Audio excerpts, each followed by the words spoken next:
বাংলাদেশের বিপণন জগতে আপনি এখনো একজন জীবন্ত কিংবদন্তি। বাংলাদেশে এটা খুব ঘটে যে যিনি একটা আইডিয়ার প্রবর্তন করেন তিনি সাধারণত এটা কৃতিত্ব পান না। আপনার ক্ষেত্রে এটা ব্যতিক্রম হয়েছে, আপনার যে আইডিয়া ছিল সেটা কৃতিত্ব আপনি পুরোপুরি পেয়েছেন। ফিলিপ কটলারের বইতে আপনাকে উদাহরণ হিসেবে সারা পৃথিবীর মানুষ এখন পড়ে। আমার প্রশ্ন হচ্ছে যে এই যে হালাল সাবান বিপণন করতে চাওয়ার যে ইচ্ছাটা, এই যে হঠাৎ করে একটা মানে out of the box thinking, এইটা আপনার কাছে কিভাবে এলো, এইটা আমাকে একটু বলেন। এটা হলো কি জানেন, আমার ছোটোবেলা থেকে আউট অফ বক্স কিছু করার ইচ্ছা থাকে সবসময়। আমি কিন্তু সাধারণ একটা মানুষ যা করে এটা আমি করতে চাই না।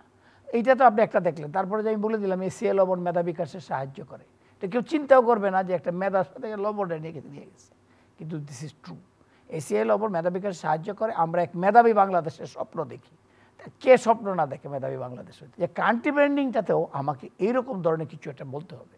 বাংলাদেশ মিনস যেটা আমাদের বলতেছে, ঠিকই উনিও বলতেছে চিফ অ্যাডভাইজার, যে বাংলাদেশে একটা এরকম জায়গা ওরকম জায়গা। এই যে এখানে ইনভেস্টমেন্টের একটা ফোরা হলো, এখানে একটা ভালো বক্তৃতা হইলো, হইলো, যেদিন এখানে হইলো ওই দিন পর এই দিনে কিন্তু বাটা পুরাইলো আর কোক বাইয়ে ফেলাইলো। ওই লোকগুলা কি দেখে না? কোক হলো ওয়ার্ল্ডের কোকা কোলা। আপনাকে জানাই, কোকা কোলা 10 ইয়ার্স ছিল এবং আমার স্পষ্ট মনে আছে it's name value was nothing less than about $100 billion. এইরকম ধরনের কিন্তু আর খালি শুধু কোকা কোলার নামটার ভ্যালু ছিল।